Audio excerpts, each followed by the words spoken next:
नमस्कार, मैं महेश कुमार। न्यू मंथन क्लासेस के ऑनलाइन प्लेटफॉर्म पर आप सभी का स्वागत है। आप यह जानते हैं कि न्यू मंथन क्लासेस की ओर से राष्ट्रीय आंदोलन का नया नया टॉपिक दिया जा रहा है, उससे संबंधित वीडियो बनाए जा रहे हैं, तो आप उस वीडियो को देखें। आज का जो नया टॉपिक है वह किसान आंदोलन है, और किसान आंदोलन में एक राष्ट्रीय स्तर पर जो किसान आंदोलन चलाया गया था उसको भी देखेंगे, और बिहार से संबंधित जो किसान आंदोलन है उसको भी देखेंगे। तो किसान आंदोलन, आप यह जानते होंगे, पढ़े होंगे आप, कि ब्रिटिश शासन में ब्रिटिश शासन के आरंभ में यदि सबसे अधिक शोषण किया गया तो किसानों का शोषण हुआ था। ब्रिटिश सरकार ने 3 तरह की नई भू राजस्व बस्तियाँ लेके आई थी, लैंड सिस्टम लेकर के आई थी। वह था अस्थाई बंदोबस्त, रैयतवारी और महलवारी। और तीनों जो सिस्टम था, लैंड सिस्टम था, उसका एक ही उपाय था, किसानों से अधिक लगान वसूलना। तो आरंभ में किसानों ने क्षेत्रीय स्तर पर विरोध किया था, लेकिन जैसे जैसे राष्ट्रीय आंदोलन में तेजी आई, किसान राजनीतिक रूप से जागरूक हुए, तो किसानों के बीच से ही नेतृत्व उभरा और किसानों ने अपने हक के लिए राष्ट्रीय आंदोलन से भी जुड़ा और अपना संगठन भी बनाया। इस तरह से शोषण से मुक्ति के लिए किसानों ने प्रयास किया था। तो इस क्रम में सबसे पहले हम लोग देखेंगे नील आंदोलन के बारे में। आप जानते हैं कि नील से आर्टिफिशियल कलर बनाई जाती थी, और जो ब्रिटेन में जो नील की खेती होती थी उससे बेस्ट क्वालिटी का इंडिया में नील की खेती हो रही थी। तो सबसे पहले नील के खिलाफ में जो आंदोलन हुआ वह 1859 से 60 ईस्वी में हुआ था, और इसका नेतृत्व दिगंबर बिश्वास तथा विष्णु विश्वास ने किया था। और यह शुरू हुआ था बंगाल के नदिया जिले के गोविंदपुर गांव से, और इसका कारण था नील की खेती के विरोध में था। अर्थात नील का खेती, एक तरह से नील के खेती में किसानों का बड़े पैमाने पर शोषण हो रहा था, और नील भूमि के लिए वह उपयुक्त भी नहीं था।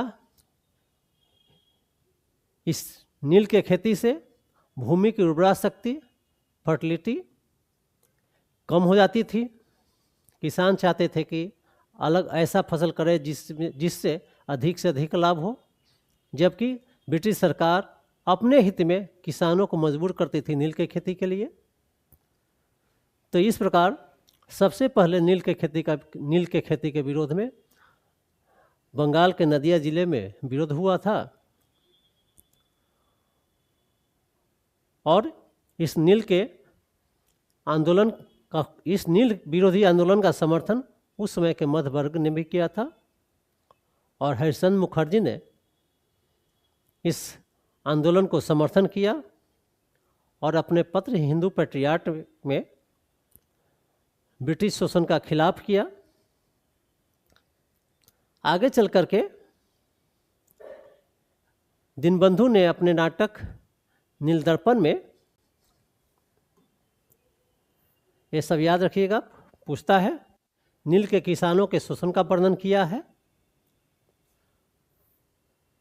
जो अंडरलाइन है उसको देख लीजिएगा आप लोग।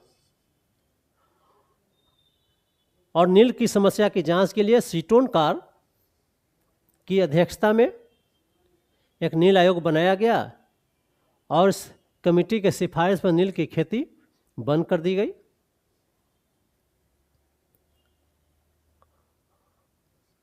इस तरह से हम लोग नील आंदोलन जो चलाया गया था बंगाल में, नील के खेती के खिलाफ जो आंदोलन हुआ उसके बारे में देखें। जो ही बंगाल में नील की खेती बंद हो जाती है तो फिर आगे चल कर के ब्रिटिश सरकार ने, ब्रिटिश सत्ता ने बिहार में पश्चिमी चंपारण, उस समय में चंपारण के क्षेत्र में नील के खेती को बढ़ावा दिया था। अगला जो आंदोलन हुआ किसानों का, वह था पावना विद्रोह। आरंभ हुआ था 1873 से 76 में, और विद्रोह हुआ था पावना जिला, बंगाल के पावना जिला में। इसका भी कारण था लगान में वृद्धि था। पहले ही बतला चुके हैं आपको कि ब्रिटिश सरकार ने किसानों से अधिक लगान वसूलने के लिए 3 तरह का जो भूधारण पत्ती, लैंड सिस्टम लागू किया था। वह उसके कारण किसानों का बड़े पैमाने पर शोषण हो रहा था। उसी के खिलाफ में किसानों ने विरोध करता है। पावना विद्रोह का जो कारण था वह भी सेम था, लगान में वृद्धि था। इसका नेतृत्व ईशान चंद्र राय, केशव चंद्र राय और शंभूपाल ने किया था। ये सब नाम याद करके रखिएगा, यह पूछता है। इस आंदोलन को भी मध्य वर्ग का समर्थन मिला। बंकिम चंद्र चट्टोपाध्याय और रमेश चंद्र दत्त ने इसका समर्थन किया था। और पावना आंदोलन का जो नारा था, वहाँ के किसानों ने जो नारा दिया कि हम महारानी तथा सिर्फ महारानी की रैयत होना चाहते हैं,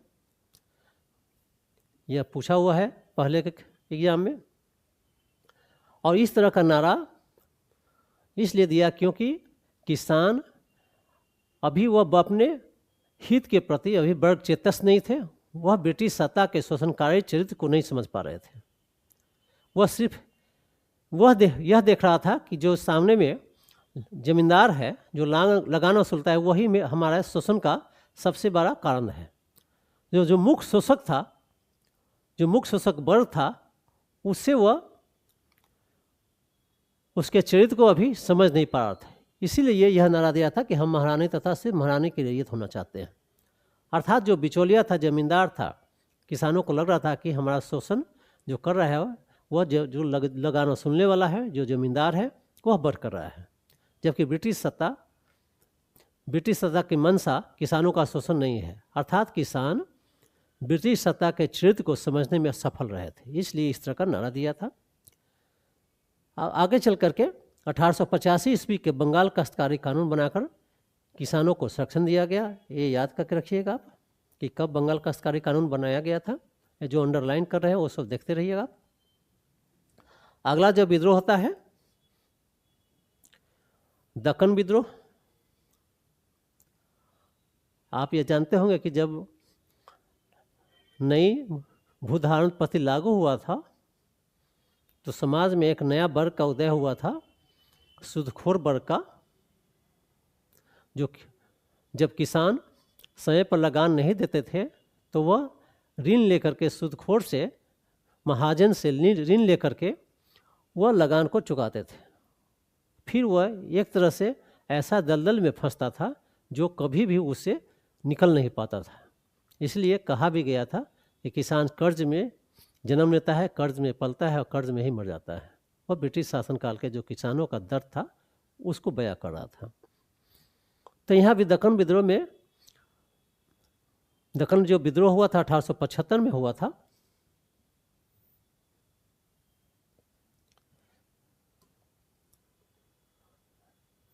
इसे भी याद कर लीजिएगा। कारण क्या था कि किसानों का जो सूदखोर कालूराम था, जो जमीन दे करके ऋण लिया था किसान, उस पर वह डिक्री प्राप्त कर लिया था उस जमीन को जब्त करने के लिए। इसी के खिलाफ में दक्कन विद्रोह हुआ था और इस आंदोलन को रनाडे के पुनः सार्वजनिक सभा के द्वारा समर्थन किया गया था। और आगे चल करके 1879 में 1879 में दक्कन कृषक राहत अधिनियम के द्वारा किसानों को साहूकारों के विरुद्ध संरक्षण देने का प्रयास किया गया था। जो भी अधिनियम है जब जब बनाया गया है उसको आपको याद रखना है। फिर आपको कौन सा विद्रोह कब हुआ ये सब याद करके रखना है।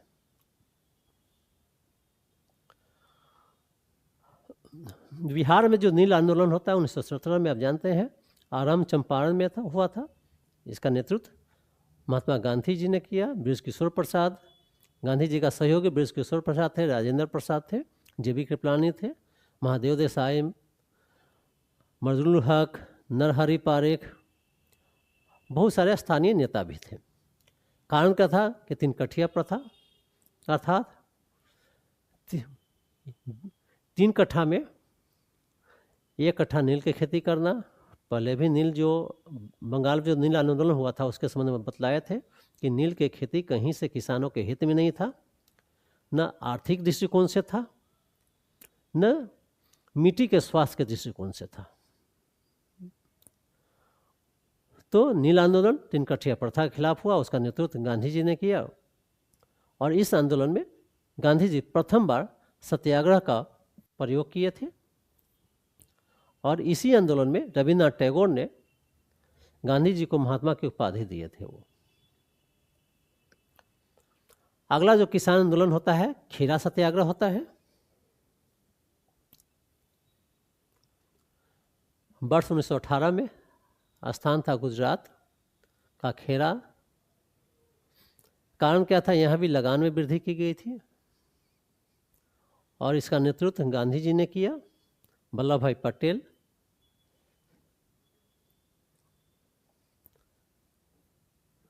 इंदुलाल याग्निक, विठल भाई पटेल, इन्होंने किया।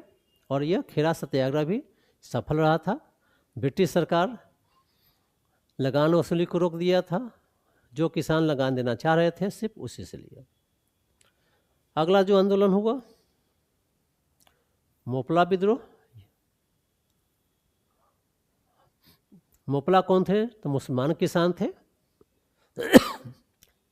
यह केरल का है। केरल में यह विद्रोह हुआ था। असहयोग आंदोलन के समय में यह मोपला विद्रोह हुआ था 1921 में और नेतृत्व किया था अली मुस्लियार। कारण क्या था कि हिंदू जो जमींदार थे मोपला किसानों का शोषण कर रहे थे। इस तरह से मोपला किसानों ने हिंदू जमींदार के शोषण के खिलाफ में यह आंदोलन किया। अगला जो आंदोलन हुआ वह नाई धोबी बंद सामाजिक बहिष्कार आंदोलन था। 1920 में हुआ था।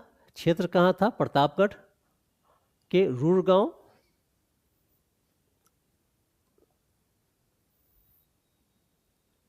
इसका नेतृत्व बाबा रामचंद्र ने किया। बाबा रामचंद्र ने रामचरितमानस का पाठ द्वारा किसानों को जागृत करते थे।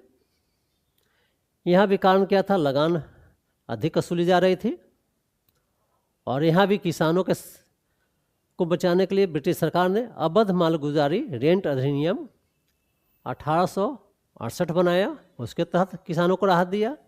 फिर इसी में 1920 में संशोधन कर किसानों को संरक्षण देने का प्रयास किया गया।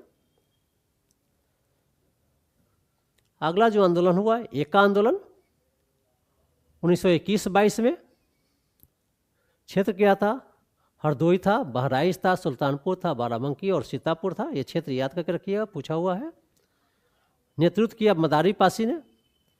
इसका भी कारण था अधिक लगान वसूलना और खेती पर कब्जा था।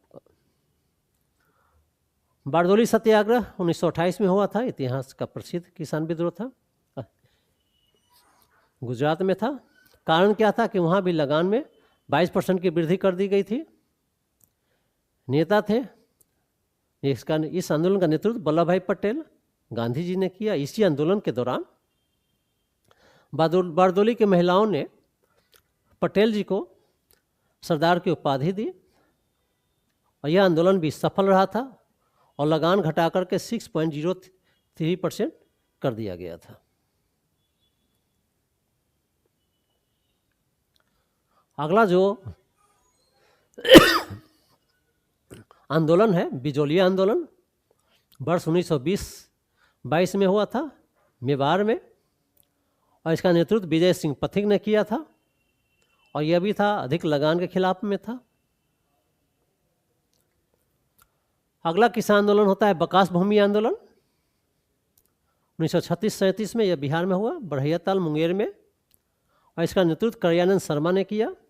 कारण क्या था कि बकास भूमि वापस लेने के लिए किया गया कि जब लगान नहीं दिया था किसानों का जो भूमि था जमींदारों ने उस पर कब्जा कर लिया था। इसी भूमि को पुनः प्राप्त करने के लिए बकास भूमि आंदोलन चलाया गया था। तो मुंगेर में करयानंद शर्मा ने इस आंदोलन का नेतृत्व किया, गया में यदुनंदन शर्मा, सिवान में राहुल सांस्कृत्यायन। फिर आगे चल करके तेभागा आंदोलन होता है वर्ष 1946 से 50 के बीच में। स्थान बंगाल था। कारण क्या था कि किसानों का कहना था कि उपज का जो 3 भाग पर किसान चाह रहा था कि वह 3 हिस्सा अपने को रख ले और 1 हिस्सा जमींदारों को दे, और यह फ्लाउड कमीशन के तहत डिमांड किया गया था। अगला जो आंदोलन था तेलंगाना का किसान आंदोलन था, 1946 से 51 के बीच में हुआ था। तेलंगाना में हैदराबाद रियासत के खिलाफ में, और इस आंदोलन की सबसे बड़ी विशेषता थी कि इसमें किसानों को समर्थन या इसका नेतृत्व कम्युनिस्टों ने किया था, और यह हिंसक आंदोलन रहा था। अगला आंदोलन वर्ली आंदोलन है जो वर्ष 1946 में हुआ था। स्थान बम्बई में है। और सबसे लास्ट जो किसानों का आंदोलन हुआ पुनप्ररा तथा वायलार संघर्ष हुआ था वर्ष 1946 में, केरल में हुआ था। यह भी सामंती उत्पीड़न और शोषण के विरुद्ध था। इस तरह से हम लोग देखें कि सामंतों के खिलाफ, ब्रिटिश सत्ता के खिलाफ जैसे जैसे किसानों में जागरूकता आती गई, वैसे वैसे अपने को संगठित किया, किसानों के बीच से नेतृत्व उभरा और शोषण के खिलाफ संघर्ष किया। इस तरह से इस टॉपिक में हम लोग राष्ट्रीय आंदोलन के समय जो किसान आंदोलन हुआ था उसके संबंध में देखें, और आप देखेंगे कि प्रीवियस ईयर में जो भी किसान आंदोलन से क्वेश्चन है सभी इससे आपको बन जाएगा, और भविष्य में जो भी कुछ इससे जो बनेगा इससे बाहर क्वेश्चन नहीं रहेगा, आप इतना यदि तैयार करके रखते हैं तो इस तरह से फिर मिलेंगे एक नया टॉपिक लेकर के। तब तक के लिए धन्यवाद।